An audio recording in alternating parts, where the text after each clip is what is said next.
నమస్తే సార్ మీ పేరండి? నా పేరు గుండాల సింగరుట్ల. ఏం చేస్తుంటారు? ఫార్మర్ చేస్తున్నా. వ్యవసాయం చేస్తారు. ఎలా ఉందండి మరి చంద్రబాబు నాయుడు గారు వచ్చి ఒక 7 నెలలు అవుతుంది కదండి, ఎలా కొనసాగుతుంది అనుకుంటున్నారు ప్రభుత్వం అయితే? మనం గతంతో పోల్చుకుంటే ఇది చాలా ఆనెస్ట్ గవర్నమెంట్ అని మేము నమ్ముతున్నాం మేము. కానీ వాళ్ళు ఎలా ప్రాపగాండం చేస్తున్నారంటే చంద్రబాబు నాయుడు గారు వచ్చిన తర్వాత పంటలకి గిట్టుబాటు ధర ఉండటం లేదనేది ఒక కాన్సెప్ట్ తీసుకొస్తున్నారు. అది ప్రకృతి వైపరీత్యం వల్ల మనకు వచ్చే ఇది కాబట్టి నింద వేయకూడదు. కాబట్టి దీన్ని కొంచెం డెవలప్ చేసి రైతు గిట్టుబాటు ధర చేస్తే ఆ విషయానికి కూడా మనం ఫుల్ స్టాప్ పెట్టిన వాళ్ళం అవుతాం. అంటే ఈయన అడుగు పెట్టిన తర్వాతనే గిట్టుబాటు ధరలు లేవు రైతులకి, జగన్ ఉన్నప్పుడు మంచిగా ఉన్నాయని చెప్తున్నారు వాళ్ళు. అవును, కానీ అది వాస్తవం కాదు. దీన్ని కొంచెం కేర్ తీసుకొని లోకేష్ గారు కొంచెం గిట్టుబాటు ధర ఇస్తే హ్యాపీగా ఫీల్ అవుతారు రైతులు కూడా. ఓకే, అంటే మీరు గత 5 సంవత్సరాలు చూశారు కదా, గత 5 సంవత్సరాల్లో వాళ్ళ పరిపాలనా శైలి ఏ విధంగా ముందుకు తీసుకెళ్లారు వాళ్ళు 5 ఏళ్ళు? వాళ్ళు ఏం చేశారండి, దౌర్జన్యాలు, ఏమన్నా క్వశ్చన్ చేసిన వాళ్ళని అరెస్టులు చేపించటం, మరి స్టేషన్లో పట్టియటం, నానా బీభత్సం. వాళ్ళ హెరాస్మెంట్ చూసి అందరూ భయపడి పబ్లిక్ వచ్చే పరిస్థితి లేదు. ఇప్పుడు ఫ్రీడమ్గా తిరుగుతున్నారు జనాలు.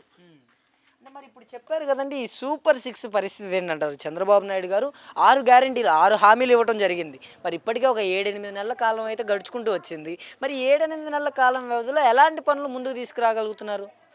ఇచ్చారు కదండి, పెన్షన్ టయానికి ఇస్తున్నారు. మరి మనకి రేపు తల్లి వందనం ఇవి ఉన్నాయి కదా, 1/1 చేస్తున్నా అంటున్నారు. మరి ఇంకా అనుకునే చేస్తున్నారు, ఒకసారి చేయలేరు కదా, 1/1 చేసుకుంటూ వస్తారు.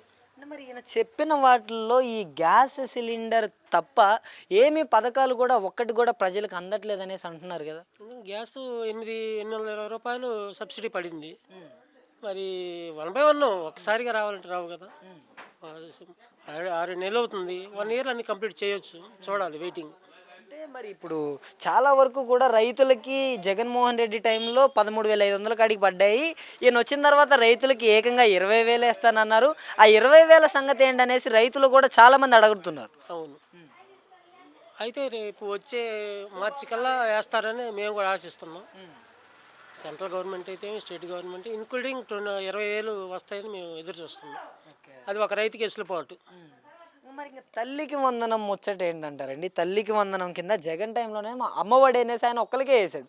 15,000 కానీ 13,000 ఎంత వేశారు, బ్లాబ్లా జరిగింది. కానీ నా తల్లికి వందనం ఎంతమంది ఉంటే అంతమందికి 15,000 అన్నారు కదా, దాని సంగతి ఏంటంటారు? తల్లులు కూడా ఆశగా ఎదురు చూస్తారు. మంచి పరిణామం కదండి. ఇంట్లో 2 పిల్లలు ఉంటే 2కి వచ్చినాయి అంటే వాళ్ళకి వెసులుబాటే కదా, మంచి విషయం. అది మరి ప్రవేశపెడతారా ఇప్పటికి? ఇంకా పెట్టాలని ఎదురు చూద్దామండి. ఇప్పటికైతే మంచిగా కొనసాగుతుంది అంటారు. ఓకే, మంచిగా జరుగుతుంది, జరిగిద్దని ఆశిస్తున్నాం. ఓకే, థ్యాంక్ యూ అండి.